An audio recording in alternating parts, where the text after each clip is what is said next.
Case పెట్టచ్చు గానీ, మరీ ఇంత కామెడీగా పెట్టకూడదేమో! ఒకసారి ప్రభుత్వం ఆలోచించుకుంటే పోతుంది.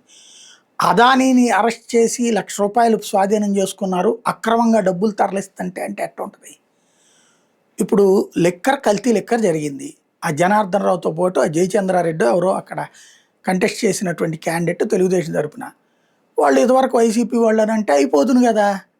అది వదిలేసేసి అది జోగి రమేష్‌కి పాత్ర ఉంది. ఎందుకంటే అతను ఇంతకుముందు ఇబ్రహీంపట్నంలో పనిచేశాడు. ఇతను షాప్ ఉండేది. జోగి రమేష్ కూడా ఇదివరకు మద్యం దుకాణం నడిపాడు. కాబట్టి వీళ్ళిద్దరికి స్నేహం ఉంది కాబట్టి అని ఒక కథ అల్లి, జోగి రమేష్ ప్రభుత్వాన్ని అప్రతిష్ట పాలు చేయడానికి నువ్వు కల్తీ మద్యం చెయ్యి. మన ప్రభుత్వ హయాంలో కల్తీ మద్యం చేసావు గదా! మనిద్దరం అమ్మేసేవాళ్ళం గదా! ఇప్పుడు మళ్ళీ అమ్మేద్దువుగా నువ్వు. నేను ప్రభుత్వానికి చెప్పి ఇదే నీ దాని మీద రైడ్ చేపిస్తాను. అప్పుడు ప్రభుత్వానికి బ్యాడ్ నేమ్ వస్తదని అన్నాడట. ఇలాంటి కట్టుకథ కనీసం తడికలతో అల్లినట్టు కూడా లేదది. కర్ర ముక్కలతో, తాళ్లతో కట్టి అల్లినటువంటి ఒక దిక్కుమాలిన స్టోరీ అయిపోయింది. ఇప్పుడు 1300 పేజీలతో ఎక్సైజ్ వాళ్ళు ఛార్జ్ షీట్ వేశారట. ఏంటో తెలుసా ఛార్జ్ షీట్‌లో?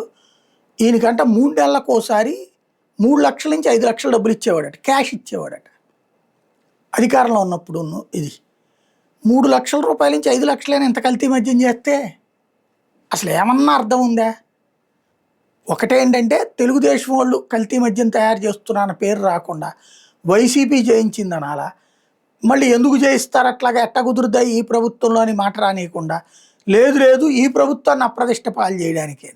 ఏది టీడీపీ వాళ్ళు వైసీపీ వాళ్ళందరినీ తీసుకెళ్ళి బొక్కలో దోయిస్తున్న టైంలో అప్రతిష్ట పాలు చేయడానికి ఎట్లాంటిది అనేది. ఎవరన్నా నమ్ముతారా అంటే టీడీపీ వాళ్ళు నమ్ముతారు, మిగతా వాళ్ళు అని ఆలోచింపజేసే ప్రయత్నం చేస్తారు ఈ కేసుల ద్వారా.